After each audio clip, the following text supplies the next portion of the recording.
Volvemos a lo que le gusta tanto a mis oyentes, que son los asesinos en serie. Esta vez vamos a hablar de Chile. ¿Sí escucharon bien, Chile. Al norte de Chile. Al norte de Chile hay una provincia que se llama Iquique, que mucha gente va allá por el tema de, creo que es Puerto Libre o no tiene impuestos o algo por el estilo. Ajá. En su momento se iba mucho a Iquique. En Iquique hay una ciudad ahora y comuna que se llama Alto Hospicio. O sea que cuando hablo de Alto Hospicio no estoy hablando de un asilo mental, sino que se llama Alto Hospicio. Este lugar tiene amplias zonas desérticas, o sea, no es un solo desierto, tiene amplias zonas desérticas, ya van a ver la foto. Tiene piques abandonados. Los piques son las perforaciones que hacen las compañías para buscar minerales. Okay. Que hacen el pique, sacan lo que tienen que sacar o no, y se van y dejan el pique, lo dejan así. El otro, casualmente a esta hora hay un chiquito en España. Falleció, lo encontraron muerto. Exactamente, dentro de un pozo hecho por una compañía. Sí, tremendo. Y además basurales clandestinos, o sea que es una cosa preciosa, ¿no?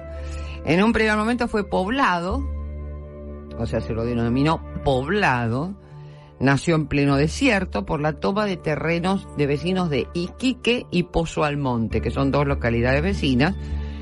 Y antes de los 90 no había más de 2.000 habitantes. Con el auge industrial, les vuelvo a hablar del tema de Iquique y de los impuestos y toda la historia. Y las usurpaciones, al poco tiempo eran decenas de miles, viviendo en condiciones de indigencia. Ya no era pobreza, era indigencia. Era una zona olvidada. Y lamentablemente se hizo famosa, lamentablemente, porque se vivió uno de los peores dramas que puede vivir una familia. La desaparición súbita y repentina de sus hijas, niñas y adolescentes. La primera fue Graciela Sarabia, de 17 años, que desapareció, no es tan viejo esto, el 17 de septiembre del 98. Esta chiquita era prostituta, no era raro que faltara de su casa, por lo tanto, no se hizo la denuncia. Fue hallada 2 días después en la playa, asesinada ferozmente a golpes con una piedra, las manos atadas, con signos de actividad sexual, no violación, signos de actividad sexual y rastros de semen.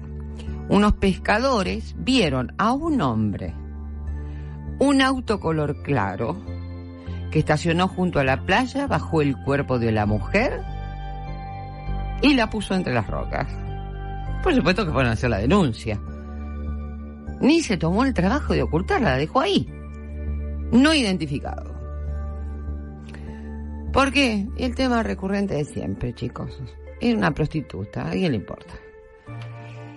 Más de un año después, unas colegialas, allá les dicen liceanas, porque iban al liceo. Claro. Debe ser con edad de secundario, probablemente. Claro, ¿no? Exacto. Camino a su escuela. El 24 de noviembre del 99, Macarena Sánchez, de 13 años. En el año 2000, Laura Sola, de 14, el 23 de abril. Caterina Arce, de 16, el 5 de abril. Perdón, el 23 de marzo. Patricia Palma, de 17, el 22 de mayo. O sea, una por mes, Y Macarena Montesinos, de 15, el 2 de junio. Y sigo una más, Viviana Garay, de 16, el 2 de julio. Todas alumnas del liceo Eleuterio Ramírez, muy cerquita, a pocos metros de la delegación de Carabineros. Pero el 21 de febrero del año 2000 se había denunciado la desaparición de Sara Gómez, de 18. Esta chica no era colegiala. Desapareció yendo a su trabajo en Pozo Almonte. A los 3 días fue hallada por una pareja, en forma casual, en un basural clandestino de Pampa El Molle. ¿A qué llaman Pampa en Chile? A los terrenos planos. Nosotros llamamos Pampa a Mar Verde. Cuando decimos La Pampa es mar verde. Bien. Bueno, ellos dicen pampa a lo que es...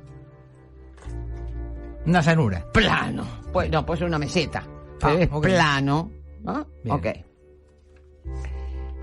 Fue hallada en iguales condiciones, ferozmente golpeada, con las manos y los pies atados, pero sin signos de abuso sexual. La mamá de una de las chicas desaparecidas, creo que fue la tercera, Catherine Arce, María Rivera, había ido de una comisaría a otra. Acá empieza lo que yo llamo la porquería. Para denunciar la desaparición de su hija. Los carabineros no le prestaban atención. Volvemos. Catherine Arce tenía 16 años. Uh-huh. Si sabía dónde había desaparecido, no podía hacer la denuncia allí. Espere que volverá. Desesperada hizo carteles, lo llevó al liceo, árboles, comercio, donde la dejaran. Viviana Garay, otra de las chicas que desapareció, la última, lo había llevado a su casa y lo dejó arriba de la mesa. Hasta que desapareció ella. El padre dijo, esto está vinculado. Todas son del mismo liceo. Claro. El padre, un hombre humilde, trabajador, pescador. Bueno, se fue a la casa de María y juntos fueron a la delegación. ¿Con qué se encontraron? Ya aparecerán. Se escaparon con sus pololos. Pololo es el noviecito novio en Chile. Deben estar en Bolivia o Perú. A María, el capitán de la delegación le dijo, estése tranquilo. Nosotros sabemos en qué andan. ¿Y por qué no me lo dice? Deje que la pasen bien. Están grandes, tienen cuerpo bonito, salen a trabajar y quieren ganarse la platita fácilmente. Bueno. ¿En plural? Yo vine a preguntar por mi hija, ¿no? Claro. ¿Por qué me habla en plural? ¿Usted sabe dónde está y no me lo dice? Además, lo insólito, vuelvo a repetir, la escasa distancia entre el lugar de las desapariciones, o sea, el liceo, y la delegación policial. Garay, el papá de Viviana, no tomó la misma actitud de María. Empezó a juntar presión. Dice, ni siquiera se preguntaron o sospecharon por la desaparición de 4 niñas, porque él incorporaba a Macarena Sánchez, del mismo liceo. Evidentemente los pobres no tenemos derechos. No se iba a quedar quieto. Vendió su bote de pesca, se juntó con otros padres e iniciaron su propia búsqueda. Con Juan Sánchez, el papá de Macarena, del cual decían que eran padres alcohólicos y ella consumía pasta base. Okay. ¿De dónde lo sacaban? Bueno, fueron a Iquique, Arica, Mejillones, Tocopilla y Tacna, lugares donde decían que las habían visto a todas juntas. Nada. Convencido de que estaban vinculados y además especulaba con cierta complicidad de los carabineros, pidieron audiencias con altos funcionarios, policiales, municipales y nacionales. ¿Cuál era la respuesta? Vuelva mañana. La doctora Jimena Silva, es doctora en antropología y psicología de la Universidad Católica de Chile, acompañó a las familias, se pregunta, dice, ¿cómo se explica que desaparezcan 6 liceanas bonitas y pobres sin dejar rastros? ¿Qué hacían en las calles? Para un modelo como el nuestro, se prostituían. Vistas aquí o allá, pero inmorales. Y siempre fuga por maltrato para venderse para vivir bien. A su vez también se pasó por alto algo muy importante.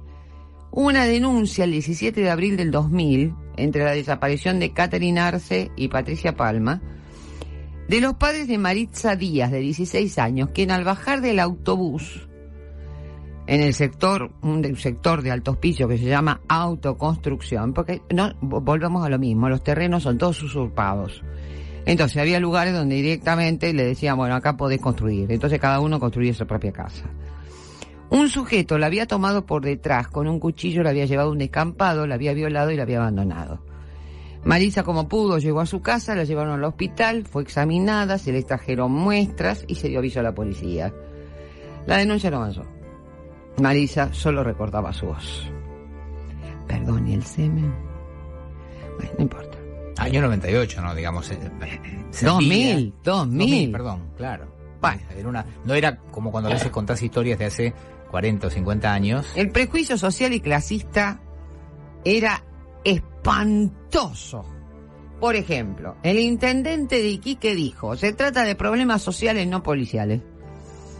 El informe de Carabineros: Macarena Sánchez se encuentra identificada y está viviendo en El Hoyo. Está embarazada y vende su cuerpo para comprar drogas. Estoy hablando de informes oficiales, ¿eh? El presidente del Comité de Familia de la Cámara de Diputados, Antonella Sciaratia, mujer, dijo: son problemas familiares, no me puedo meter porque todas son prostitutas y drogadictas. ¿Y eso se lo decían a las familias? A las madres. O sea que tenían doble pesadilla. Una que desapareció a las hijas y la otra que le estaban diciendo barbaridades. Se organizaron entre ellos, punto. Y comenzaron a buscar en las afueras de Alto Hospicio. ¿Y qué pasa? ¿Qué dice el refrán? El que busca encuentra.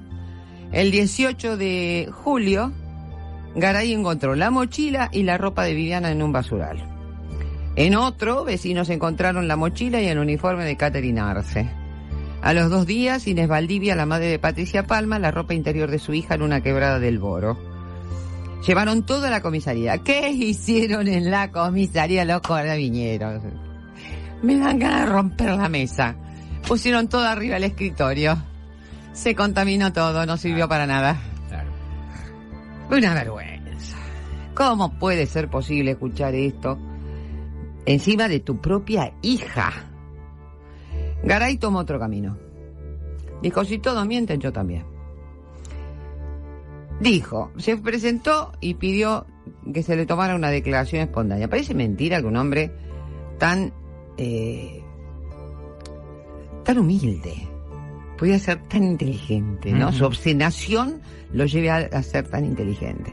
Entonces dijo que había visto salir de La Ponderosa. La Ponderosa era un centro recreativo ubicado en el sector de Pampa El Molle, y en la parte de atrás había un basural. Sí. Más adelante va a resultar inquietante esto. A un hombre con 3 niñas y una se parecía a la suya, que era como él, robusto, alto, con pelo muy corto y que en la cintura llevaba una pistola. Me parece que puede ser un policía de Alto Hospicio. Funcionó. Mira. Se pusieron a investigar. Lo primero que hicieron es interrogar a las compañeras de escuela, a los profesores, a la directora. Miren, escuchen esto.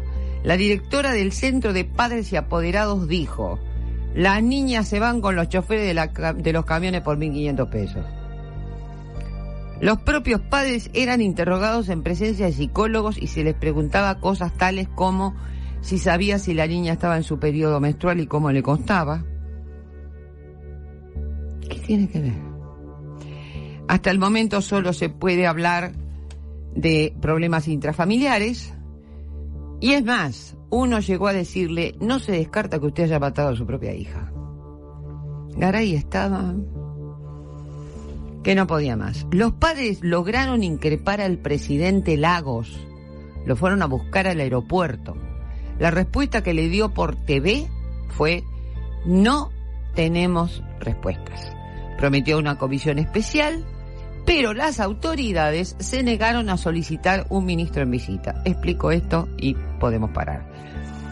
Que investigara, pues el problema era social y no policial. Seguían con lo mismo. Eso se llama necedad criminal. Porque vos podés ser necio, pero cuando tu necedad causa crímenes, claro, es una necedad criminal. ¿Qué es un ministro en visita? Un ministro en visita es un ministro de la Corte de Apelaciones, ¿no? Uno de ellos, que es designado para fiscalizar las investigaciones y que se hagan con todas las garantías que correspondan, conforme al proceso. Posee facultades equivalentes a un juez de instrucción. El 4 de octubre del 2001, 15 meses después de la desaparición de la primera colegiala, o sea, obviemos a Graciela Saravia, una niña de 13 años, Bárbara Núñez, pondría punto final a esta doble pesadilla: el dolor de los padres por la desaparición de las hijas y el desprecio, negligencia, desidia y clasismo de todos los gobiernos y la municipalidad. Fue nuevamente una niña. 14:28 minutos. Hoy la historia de Susana nos lleva a fines de los 90s, a Chile, a la zona de Iquique, a la zona de Alto Hospicio. Tenemos una víctima fatal confirmada y una cantidad de chicas desaparecidas. Porque, ojo, eso era también. ¿Para qué vamos a llamar a un ministro en visita si lo que estamos viendo son desapariciones y no homicidios? Pero escuche... Para saber cómo termina esta historia hay que quedarse un ratito más. Bueno, habíamos dicho que el 4 de octubre del 2001, una niña, Bárbara Núñez, fue recogida por un conductor que iba por la carretera, que la vio con uniforme escolar, bañada en sangre, a un costado. Retrocedió, notó que estaba viva, y ella le rogó que la llevara al hospital porque un hombre en un auto blanco la había violado e intentado matarla.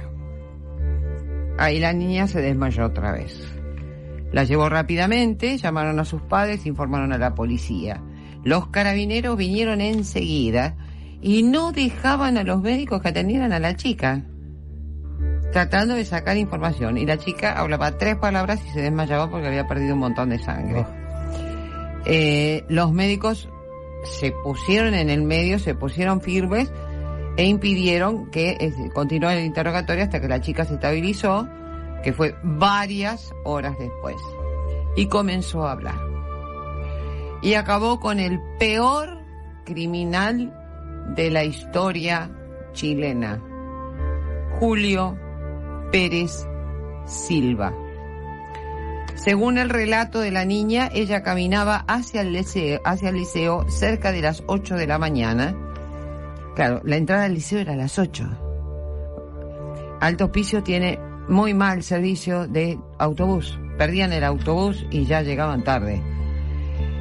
Cuando un hombre muy amable y bien vestido se ofreció a llevarla en su taxi pirata, o sea, los taxis piratas por unas monedas, te llevan. No es lo mismo que un taxi común, es una zona de alta pobreza. Sí. Ella aceptó, estaba retrasada, pero no la llevó al colegio. Llegó hacia un descampado donde la violó.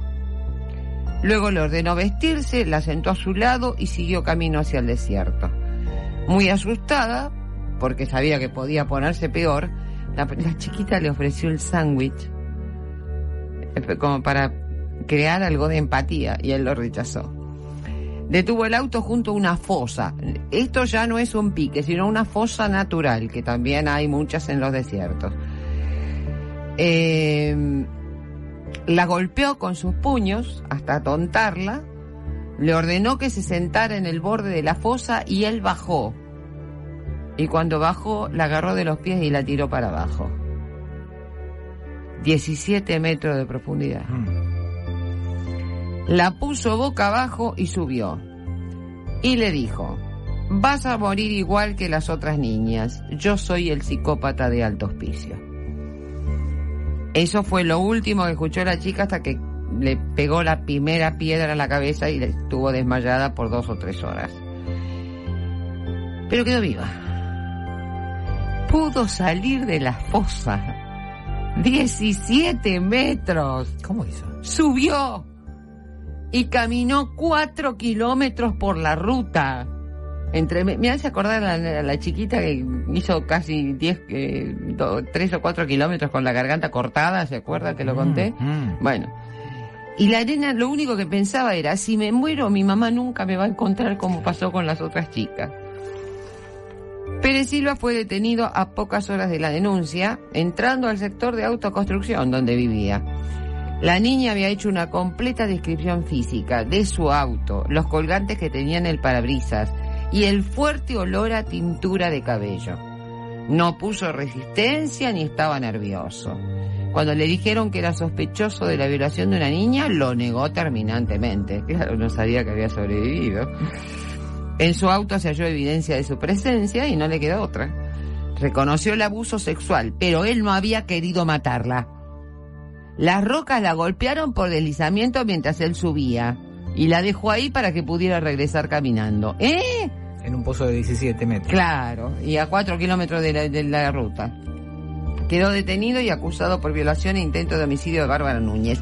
Y además, ahora sí vino una ministra en visita, Eliana Ayala, también lo encausó por la violación de Marisa Díaz, porque la chica reconoció la voz. Se hizo la comparación del ADN y era la misma persona. Pero lo que dijo Bárbara le dio la punta a los carabineros para que se despertaran y comenzaron a interrogarlo en una forma, digamos, particular. Lo despertaban cada media hora. No lo dejaban dormir. Interrupción sistemática del sueño se llama. 2 días de mutismo absoluto, el tercero se quebró. Reconoció 3 desapariciones y asesinatos y volvió a callarse. Aguantó 120 horas más. Y ahí se largó con las 7 víctimas. Hasta ahora. Y reveló el lugar donde las dejó. Pero vamos a ver un poquito quién era este señor. Julio Pérez Silva había nacido en el año 63, cerca del Valparaíso. El padre, Julio Pérez, la madre, Elsa Silva, era el quinto de 6 hermanos. El padre alcohólico y golpeador, no solo de la madre, sino también de los hijos. A tal punto que a los 7 años, esto es muy importante porque cuando hablamos de las fantasías de un asesino en serie, esto tiene mucho que ver. A los 7 años su padre le azotó la cabeza contra la pared hasta dejarlo inconsciente. Al chiquito.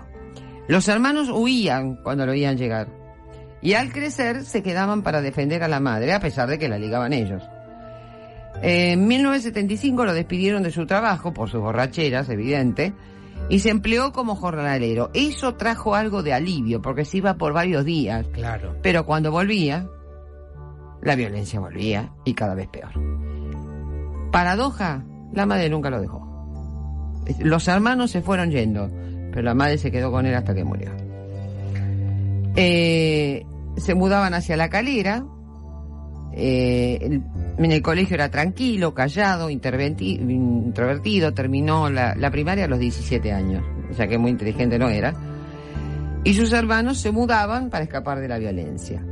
En La Calera conoció a Mónica Cisterna, de novio 4 años, se casaron a fines del 85, en el 89 abandonó a su familia. Tiene una nueva relación, Marianela Vergara, no duró. Ella lo echó por malos tratos y por intento de abuso de una de sus hijas. Pero nunca lo denunció. A mediados de los 90 fue a Iquique y consiguió trabajo en una salina para cargar bolsas. Y ahí conoció a Nancy Boero, 15 años mayor que él y con 6 hijos grandes y crecidos. Y empleada municipal. En 2 semanas vivían en la casa de ella en Alto Hospicio. En 1997 ella decidió vender el terreno. Ojo, eran terrenos usurpados, nadie tenía el título de nada. Okay. Entonces es como acá cuando venden en las villas. Sí. Bueno. Y le compró un auto. Mira vos qué suena. Ah, qué buena que era. Y le pagó un curso de manejo porque tampoco sabía manejar. Para el cuñado era un buen hombre que no bebía ni fumaba. Qué bueno eso, ¿no? Algo ermitaño pero ordenado. Lo único que lo sacaba de su aislamiento social era el fútbol. Llegaba a la hora del partido y se iba con la pitada final. No socializaba con nadie. Pero con el auto se sintió importante por primera vez en su vida. Dejó la salina y tomaba empleos ocasionales. Trabajaba como taxista pirata en los tiempos libres. Pero los únicos ingresos fijos que tenía eran los del taxi. Bueno, lo que nadie percibió era lo que realmente hacía, porque a él lo veían mucho con el auto, con la mujer, paseando, a veces lo veían solo. Lo que él realmente hacía era recorrer y elegir los lugares para llevar a cabo su largo accionar criminal. Al año lo cambió, y lo que era muy notorio era su cambio de apariencia. Se ponía tipo Andy, se dejaba la barba, se ponía bigotes, se sacaba los bigotes, se teñía el pelo. Era pillo en eso. Era muy impecable, amable y otra cosa importante, era especialmente dedicado con sus perros y con sus autos. Lavaba los autos todos los días y cambiaba la funda frecuentemente. Claro. ¿Vos cambiás la funda frecuentemente de tu auto? No lavo el auto. El mío hace 2 años que lo tengo 3 veces. No lo lavé. Pero cambiar las fundas. ¿Qué funda? ¿Dónde tiene funda? Bueno, te No estoy hay. diciendo. Bueno, las cambiaba toda la semana. No tiene ni aceite ni Nadie relacionó estas actitudes con las desapariciones de las niñas. nada. Porque así se eliminaba todo rastro. Nos vemos la semana que viene, chicos. Y me deja así ahora. Parece la psicóloga que te dice tenemos que terminar. Qué barbaridad. Susana García Roversi, la historia de este asesino serial chileno. Sí. Es el único igual, ¿eh? El único de la historia. El único en criminal de solitario. Chile. Hay otros que trabajaron en sociedad, 7 víctimas. Eso a ver. por ahora. Pero si quieren saber toda la historia, van a tener que esperar a la semana que viene. La semana que viene vuelve Susana García y habrá más para otro almacén del crimen. Bienvenida. Muchas gracias. Segunda parte. Segunda parte de Julio Pérez Silva, el psicópata del Alto Hospicio, así autodenominado por él. Recuerdan que cuando tiró a esta última chica, la última víctima, que fue la que lo denunció, por decirlo de alguna manera, que lo tiró en una fosa natural de 17 metros de profundidad, le empezó a tirar piedras, pensando que estaba muerta, se fue, la chica salió y fue recogida por un automovilista y le dijo, vas a morir igual que las otras niñas, yo soy el psicópata de Alto Hospicio. O sea que él se autodenominó así. Bueno, por supuesto, acuérdense que les había dicho que habían desaparecido colegialas, después habían encontrado muerta, mejor dicho, 1 año y medio atrás a una prostituta joven, muy joven, de 17 años, adolescente, y que les decían que las chicas escapaban, que se iban a prostituir, que estaban en Colombia, en Ecuador, en Tacna, en Perú, que en Alto Hospicio la vida era una porquería, por lo tanto se iban a prostituir para ganar platita, que fulana de tal la habían identificado, estaba embarazada y consumía Paco. A ver, encima de que a los padres le desaparecían las hijas liceanas, vuelvo a repetir el término, o sea, estudiantes de la escuela secundaria, la policía los trataba de que tenían las hijas prostitutas directamente. Les cuento que las edades iban entre los 13 y los 16 años. O sea que hablar de una nena de 13 años que se fuga de la casa es un poco raro. También había una violación también. Bueno. Al momento de la situación que se da con esta chica a la que arroja al pozo. Sí, Bárbara Núñez. Él ya tenía ¿cuántas víctimas? ¿A cuántas chicas? Ya ahí está. Esa es la parte difícil. Esa es la parte difícil y es de ahora, porque, a ver, él tuvo, como yo les dije, cuando lo atrapan, los carabineros, ¿qué hacen?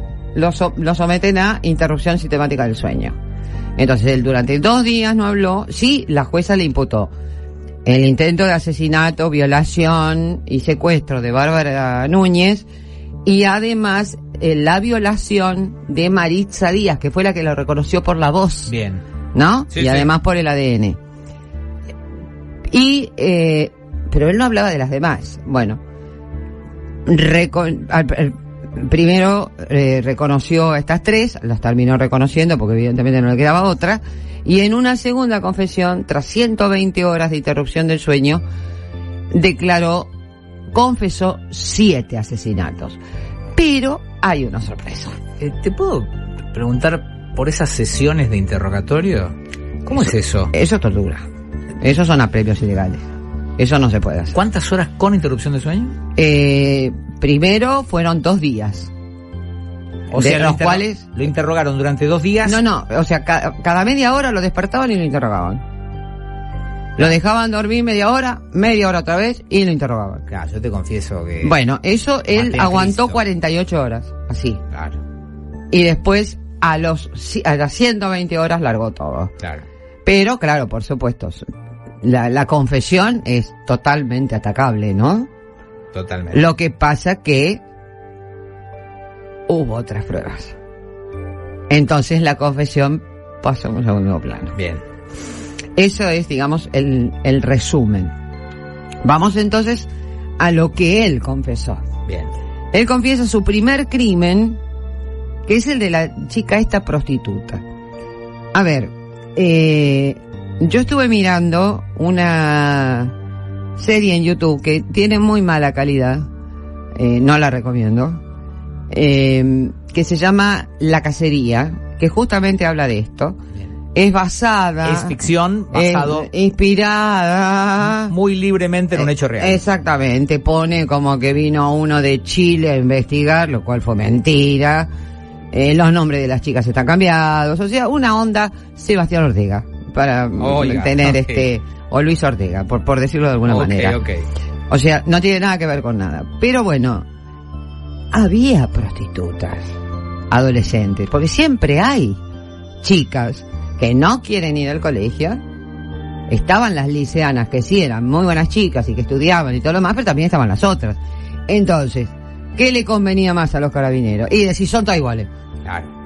Así lo investigamos. Es lo mismo que cuando yo le decía a mi ex marido, creo que tengo fiebre. Tenía 39.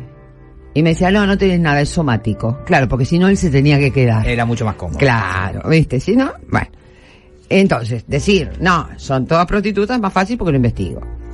Bueno, el primer crimen que confiesa dice que ocurrió el 17 de septiembre del 98, que él iba en su auto. Acuérdense que cuando Nancy Boero, que era su última pareja, le regala su primer auto, es cuando él se siente importante por primera vez, que lo utilizaba como taxi pirata. Sí.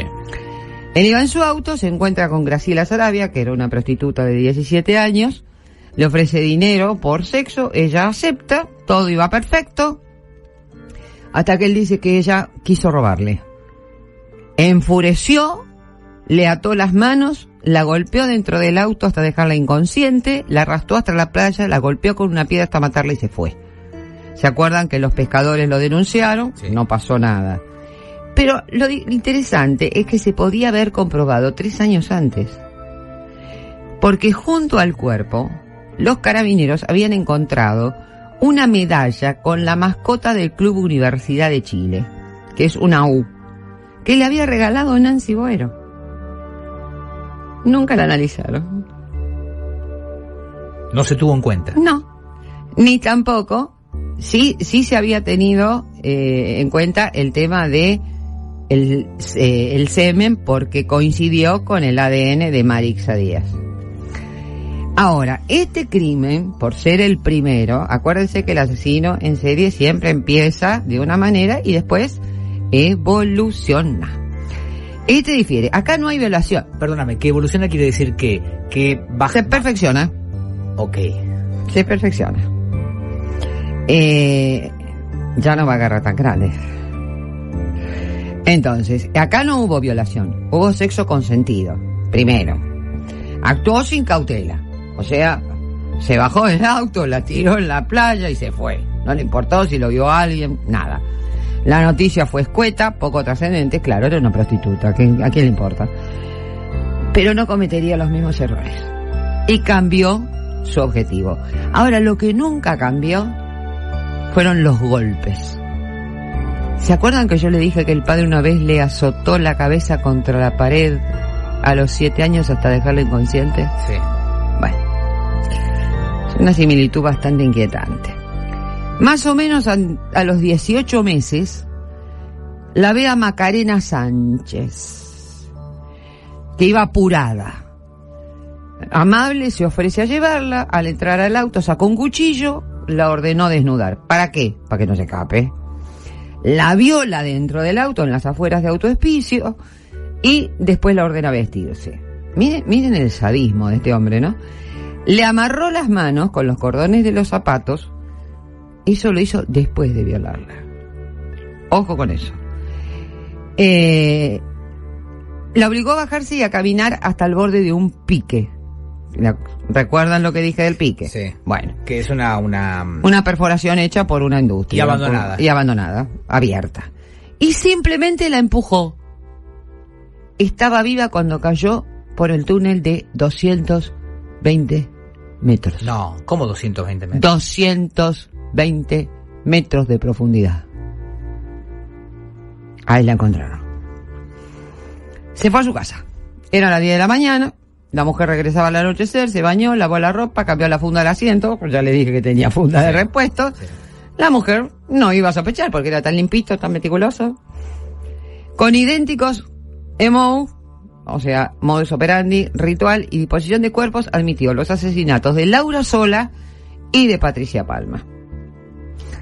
En la segunda confesión, o sea, tras estas 120 horas, dice que entre estas dos últimas, Laura Sola y Patricia Palma, secuestró a Catherine Arce. La violó, la llevó a un basural en Pampa el Molle, a ella cambió el lugar, la colocó boca abajo y la asesinó a golpes con piedras. La tapó con basura y se fue.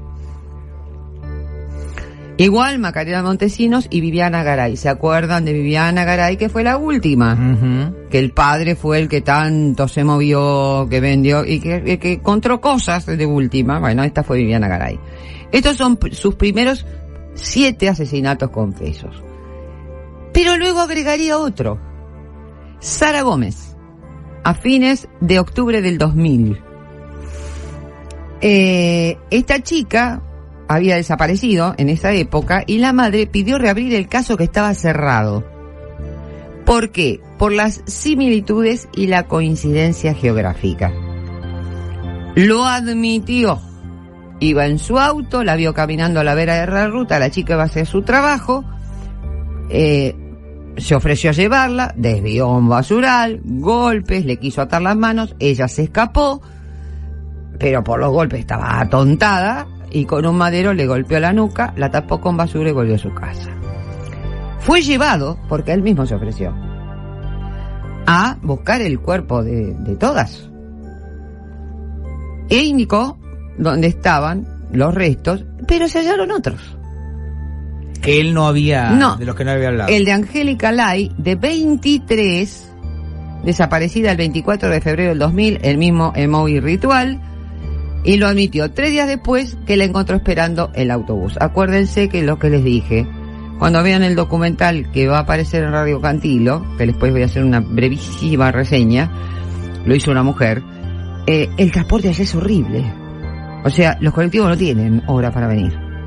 Viene uno, otro viene cada hora, quizá viene cada media hora. Y él se aprovechó de esa situación. Y él se aprovechaba de esa situación.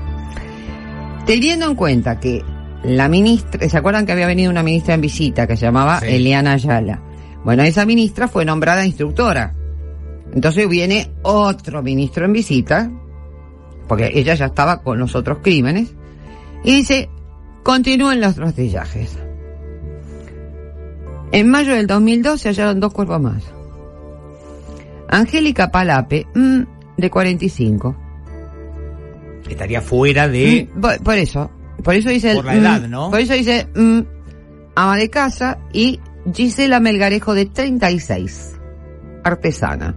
Fueron encontradas en un basural en el sector de Santa Ana. Y continuaron. El 27 del 2 se encontraron los restos de Ivonne Castillo, 15 años, Daisy Castro, de 16, y Ornella Linares, de 14. Todas fueron reconocidas por el ADN. Ahora, Susana, si él confesó una cantidad de crímenes, ¿por qué no confesar todos? Digo, ¿cuál es la diferencia? Ahí viene. A estas 3 últimas chicas las encontraron en la fosa de al lado de donde salió Bárbara Núñez. Atendi. Manos desnudas, atadas, a menos de 50 centímetros de profundidad y bajo pequeñas rocas. Está cambiando acá la cosa. 2 metros, hay 2 metros entre ellas y paralelas a un sendero que iba al basural donde encontraron a la señora Palape y a la otra muchacha. Daisy Castro había desaparecido en mayo del 2001. Iba a un internado, estaba en segundo año, iba los fines de semana al Hospicio para visitar a la familia. Ornella Linares era también del liceo, desapareció el 5 de abril del 99. Ivonne Carrillo iba al liceo, pero había abandonado y había salido de rehabilitación. O sea que esta chiquita no andaba en cosas buenas.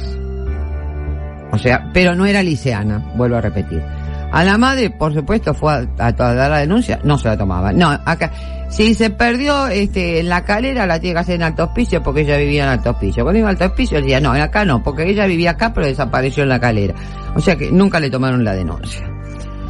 Las víctimas fueron todas identificadas por ADN o registros dentales según el Estado. Pero, y miren qué interesante, y acá viene lo que dijo Bebe sobre los interrogatorios. La señora Palape tenía en la mano un mechón de pelo de Pérez Silva. Y junto al cuerpo de Daisy Castro, las chicas tenían esta chica tenía un uniforme con, mira cómo tienen los Boy Scouts, un pañuelo, sí. Bueno, ellos le dicen pañoleta, ¿no? Okay. Como le decían las abuelas nuestras. Y en la pañoleta había rastros de su semen. Todas tenían fracturas por golpes en el cráneo, costillas y brazos. Pero estas 5 víctimas fueron hallados luego de encontrar a Angélica Lay, muy cerca de Sara Gómez. A Angélica Lay y a Sara Gómez las reconoció. A estas últimas 5, nunca. Nunca las reconoció como él. No reconoció premeditación, según sus palabras. No sé por qué lo hice. Se quedaban tranquilitas, asustadas, no hablaban. Que actuó solo. Los familiares aún tienen muchas dudas. Y tampoco intentó alegar insania. Cuando estuvo ante el juez de Iquique, no nos olvidemos que Alto Hospicio pertenece a la provincia de Iquique. Uh-huh. Por lo tanto, los juzgados que corresponden son los de Iquique. Se desdijo de todo por las torturas. La jueza, que en ese entonces era Eliana Ayala, lo desestimó porque dijo, con muy buen sentido común, él mismo se prestó a ir a mostrar dónde estaban los cuerpos. Y con suma frialdad decía, a la flacuchenta la tiré por ahí, a esa otra quedó por allá. Las elegía cuidadosamente. Algunas eran delgadas y otras no. Importante, las que no eran tan delgadas eran de menor edad. Por ejemplo, las más gorditas eran de 13. ¿Y hay que buscar alguna lógica en de eso? 14. Que las pueda manejar. Ok, ahora entiendo. O sea, vos podés tener 16 años, ser flaquita, ser alta, pero la manejás porque es flaquita. Una de 13, aunque sea más gordita, más peticita, menos condición atlética, menos probable y menos que pueda... condición mental. También, menos madurez mental. La de 13 años, porque la que la pescó tenía 13 años. Bárbara Núñez tenía 13 años. De contextura pequeña, morenas y de cabellos largos. El método de atracción era llevarlas a donde fueran con su taxi pirata. Muchas accedían por la pobreza alta. Ingresaban al auto, las amenazaba con un cuchillo, las llevaba a lugares alejados. Evolucionó. Acuérdense que antes las violaba y las ataba. Ahora las ataba primero con los cordones de los zapatos y después las violaba. No sea cosa que las chicas hicieran resistencia. Las golpeaba, las dejaba inconscientes o atontadas, las sacaba del auto, las obligaba a caminar hacia el pique o la fosa natural, porque les dije que hay de las dos cosas, y las empujaba. Y después que las empujaba, le tiraba piedras para terminar de matarlas. O si no, las llevaba caminando hacia el desierto, hacia los basurales, y las terminaba matando con golpes de piedra o madera. O sea, todas armas que encontraba en el lugar. Lo que se llaman armas de oportunidad. Las cubría con basura y las escondía. Son 2 emo y rituales diferentes. Nunca se supo por qué. Lo único común, la violencia. Según la causa, estudiaba específicamente los horarios de las chicas. Hacía largas rondas a la mañana y a la tarde para ver quiénes se iban apuradas, cómo a qué hora venían, a qué hora salían, y se fijaba en las apuradas. Según los estudios psicológicos, fuerte cambio de personalidad. Y lógico, era un psicópata, dulce y amable con los vecinos, con la pareja, con los perros, con todo, y con estos era Mr. Hyde. Vamos a hacer el primer parate, pero les leo la primer condena. La condena de la jueza Ayala, el 26 del 2 del 2004. Un presidio perpetuo simple por 14 asesinatos. O sea, se las encajó todas, hasta las que él no reconoció. 20 años de presidio mayor en grado máximo por 2 violaciones. y 10 de presidio mayor en grado mínimo, por intento de homicidio. Pero acá viene lo importante. Las condenas se iban a cumplir de manera sucesiva. Por ejemplo, la más alta, primero, subsumen 20 años, presidio perpetuo, a los 20 años ya podía pedir beneficio. Los familiares se le fueron encima, opiniones de todos los juristas, altos juristas de Chile, diciéndole, perdón, jueza, simple por 14 asesinatos. La Corte de Apelaciones de Iquique agravó la condena un año después, presidio perpetuo calificado, 40 años para solicitar beneficios. La Corte Suprema, en el mes de octubre del 2006, confirmó la sentencia. Luego seguimos a la prisión de máxima seguridad de Arica, que es cerca de ahí también en Iquique, pero cerca de Alto Hospicio, que tiene un 50% de sobrepoblación. Él estaba aislado, con 15 guardias que lo vigilaban, de 4 en 4 y cada 4 horas, porque estaba sentenciado por los reclusos, primero de Iquique, cuando estuvo en prisión preventiva, claro, y después de Arica, porque había un montón de familiares, amigos claro, de las familias de las víctimas. Claro. Comía lo mismo que los guardias, por temor a que lo envenenaran. Yo digo, pero ¿por qué no hacemos ecología? No, bueno. Es un pensamiento nada más. No, bueno. Cada uno que lo interprete como quiera. Claro, sí, pero... Bueno, hagamos ecología. Tenía el ala del cuarto piso completa para él, con un 50% de sobrepoblación. Todos los demás estaban un poquito... Claro, y él tenía 14 celdas vacías de cada lado. Y 3 celdas eran de él. Vivía en un loft. Escúchame, en una tenía un taller donde hacía figuras de papel maché. En otra tenía 3 cotorritas. Y en otra tenía TV, radio y reproductor de videos. ¿Qué decían los guardias? Y hay que mantenerlo entretenido, porque se intentó ahorcar en enero del 2005.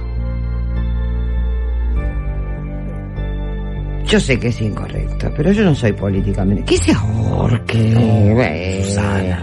Pero doctora. Pero es libertad de expresión. Si se quiere ahorcar... Seamos legalistas. Pero yo soy legalista, pero es libertad, que cada uno haga lo que quiera, pero no por eso le voy a dar un spa para que se entretenga a un tipo que mató 14 chicas, 14 personas. ¿Esta situación era del año? Estamos hablando del 2005. 2005.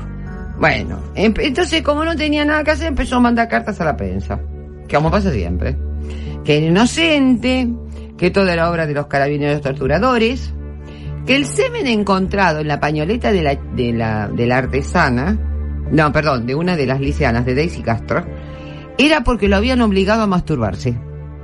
Le aguardaron el semen y se lo pusieron a la... Y que el pelo que le encontraron a la señora Palape en la mano fue de un corte de cabello que le habían hecho. ¿Será verdad? No sabemos, pero... Le escribió Orlando Garay, al papá de el que empezó toda esta historia. Una de las víctimas. Bueno, el que se avivó. Y le dijo que en La Ponderosa, ¿se acuerdan que yo había hablado de La Ponderosa? Yo le dije centro recreativo. Bueno, no era un centro recreativo. Era un rancho. Un rancho se refiere a una estancia en las afueras de Alto Hospicio, donde a la noche se hacían unas fiestas un tanto especiales, a las cuales concurrían políticos, carabineros, bla, bla, y se usaban chicas. Entonces, él le escribe a Orlando Garay y le dice, en La Ponderosa por las noches se realizaban fiestas con mujeres. Él solo recogía a las niñas, las entregaba y disponía de los cuerpos. Al poco tiempo la Ponderosa desapareció. Y detrás del basural de La Ponderosa se encontraron 2 cuerpos. Por supuesto, bueno, nadie le creyó. Y en octubre del 2010 dijo, voy a hacer una huelga de hambre. Hasta las últimas consecuencias. No bajó un gramo. ¿Cómo es? A comienzos del 2011... No entiendo, me pasa lo mismo a mí. Bueno, a comienzos del 2011 se lo trasladó al penal de máxima seguridad de Colina 1 en Santiago, con otros 17 internos. Los familiares pusieron el grito en el cielo, tiene que estar aislado. Bueno, ahí ya no me parece que bueno, con que esté en máxima seguridad es suficiente, esté con uno, prefiero que esté con 17 y no con 3 celdas a su entera satisfacción. Según las madres no actuó solo. A ver, y un poco de razón pueden tener, no sé, dieron varios nombres. Nada se pudo comprobar, según ellos. Pero los dos carabineros, uno González y el otro es Arriaga, ¿se acuerdan que yo le dije que Arriaga le dijo a una de las madres, no se preocupe, nosotros sabemos dónde están, se están prostituyendo, que era el capitán? Sí. Eran los responsables de buscar a las niñas. Nunca fueron llamados a declarar. ¿Y vos considerás que son sospechosos también en esta causa? No sé, yo no digo que sean sospechosos. Yo lo que digo que podían ser personas de interés. Okay. Porque nunca fueron llamados a declarar e inmediatamente que se hallaron los cuerpos fueron trasladados. Y no se sabe dónde están. Entonces, lo que dicen, por ejemplo, sociólogos, psicólogos y todo lo demás, dice, se investigaron todas las pistas posibles. Esto surge como un mito. ¿Pero por qué surge el mito? Porque hay lagunas. ¿Y esas lagunas con qué se llenan? Con especulación, con fantasía. Lo mismo pasa con la teoría de las conspiraciones. Sí, como claro. No se da no se explica por qué. Entonces la gente dice, y bueno, ¿cómo flameaba la bandera de Estados Unidos? Eso deja lugar a todo lo demás. Bueno, si vos explicás que por tal y cual motivo, pim, pirim, pim, pim, bueno, entonces claro, ahora si vos no decís nada, bueno, eso da pie a todo eso. Y las cosas en este caso en especial no fueron claras, y desde un principio. No es de ahora. 3 años mató. Sin que los carabineros hicieran absolutamente nada. O sea, lo único que hacían era criminalizar a la familia. A Orlando Garay hasta le hicieron excavaciones en el jardín para ver si había enterrado a su propia hija. Bueno, tremendo. La única medida que se hizo fue dar de baja a los altos mandos de Alto Hospicio. No fue ni será suficiente. A ver, otra injusticia peor. Con Bárbara Núñez. ¿Qué hace este hijo de una gran 7? En una carta dice que esa chica era su amante y que ella era la que le señalaba a las chicas. Una chica de 13 años con un tipo de 38. Ahora, ¿por qué la violó? Si era su amante. ¿Por qué intentó? La violó, no se sabe. Pero ¿por qué intentó matarla? Porque me extorsionaba. Como no se dieron a conocer al público, por decirlo de alguna manera, los informes forenses de la violación, ¿qué pasa? Si las cosas no son claras, nace el mito. La gente de Alto Hospicio le hizo la vida imposible. Primero, por sobrevivir. Sí. Y segundo, por haber sido cómplice de un megalómana narcisista de lo peor. Se tuvieron que mudar.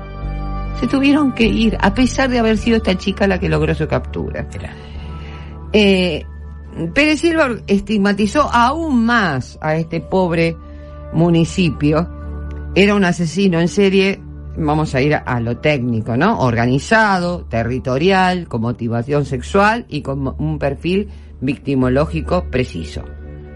¿Sí? Colegialas que iban a estudiar para mejorar sus vidas. Como él había terminado séptimo grado, a los 17 años, debería tener una bronca que los demás estudiaran, y los sometía a los mismos malos tratos que su padre.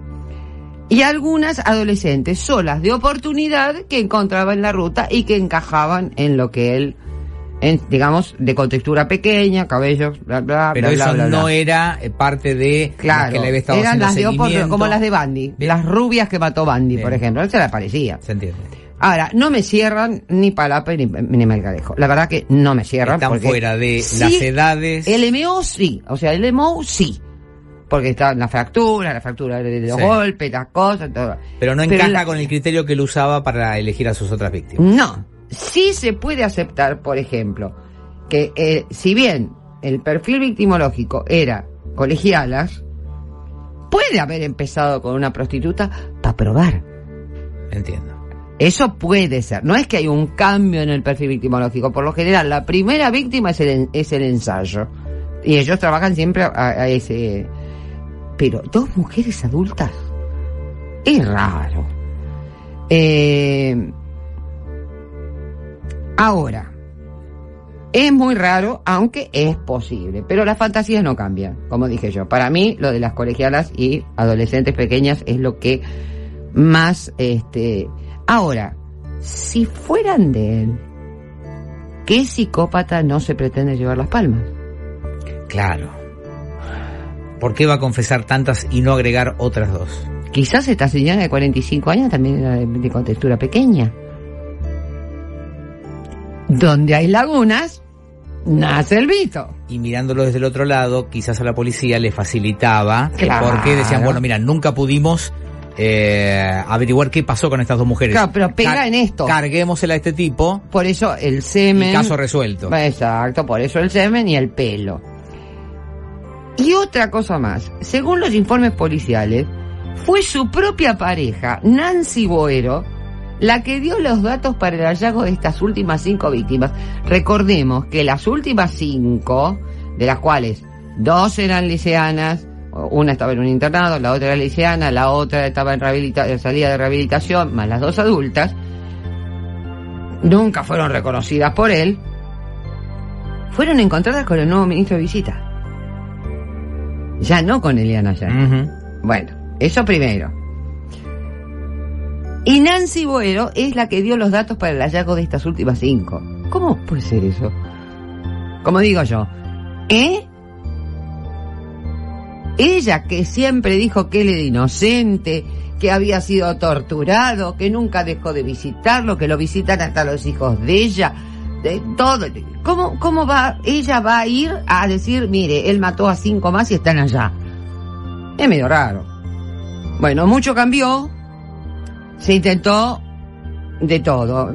Pensión vitalicia de 250.000 pesos chilenos para todas las familias, materiales para que puedan construir sus casas, becas para uniformes, material de estudio, no solo primario, secundario y universitario para los hijos que quedan. Y lo que más me importa es las declaraciones del ex ministro de Defensa, que en ese momento era subsecretario del Interior, demócrata cristiano, que dijo: las niñas habían dejado sus hogares para prostituirse, como declaración oficial. Dijo que había sido mal informado por Carabineros y por la PDI, o sea, la Policía de Investigación. Una de las cosas de las que estoy arrepentido en mi vida es haber dicho algo con una simple información policial. Hay que tener mucho cuidado. Así que tienen derecho a protestar. Estos lamentables sucesos dejaron una herida abierta muy profunda en el alma de estos padres. Les aclaro que Garay llegó a ser concejal de Alto Hospicio, menospreciados, discriminados e insultados en su momento. En YouTube van a ver, es lo último que les voy a decir, uno de los mejores documentales que existen sobre este asesino. Todo lo demás que van a ver en YouTube es basura. Si quieren, véanlo. Primero, si entienden el idioma chileno. Y segundo, si tienen ganas de ver cosas de poca calidad o de poca cientificismo, por decirlo de alguna manera. Pero este documental se llama, perdonen, pero se llama así, Santas Putas. Okay. ¿Por qué? Porque precisamente de eso la consideraban. Lo hizo una mujer. Constan testimonios, los testimonios de Orlando Garay, los testimonios de María Rivera, cómo desaparecían, las declaraciones de él, todo cómo fue sucediendo en los escenarios naturales. Lo van a encontrar en YouTube, yo pongo el link en Radio Cantilo. Ahora le cambiaron el nombre a Reina de las Pampas. Ok, pero así lo van a encontrar en YouTube. Pero igualmente el link está, o sea, lo encuentren por Reina de las Pampas o por el otro. A mí me parece un poco fuerte el título, pero bueno, realmente y aplica a la es muy bueno, pero que la sabía. Susana, muchas gracias. La historia de Julio Pérez Silva, este asesino serial chileno. El año que viene les traigo, la semana que viene. La semana que viene les traigo un caso que fue descubierto por casualidad, por un periodista que venía de cubrir un juicio terrible en California, pasó y descubrió otro asesinato por la gente agolpada en la calle. Es el único periodista que escribió un libro sobre este caso. La semana que viene, más Almacén del Crimen con Susana García Roversi. Gracias, Susana.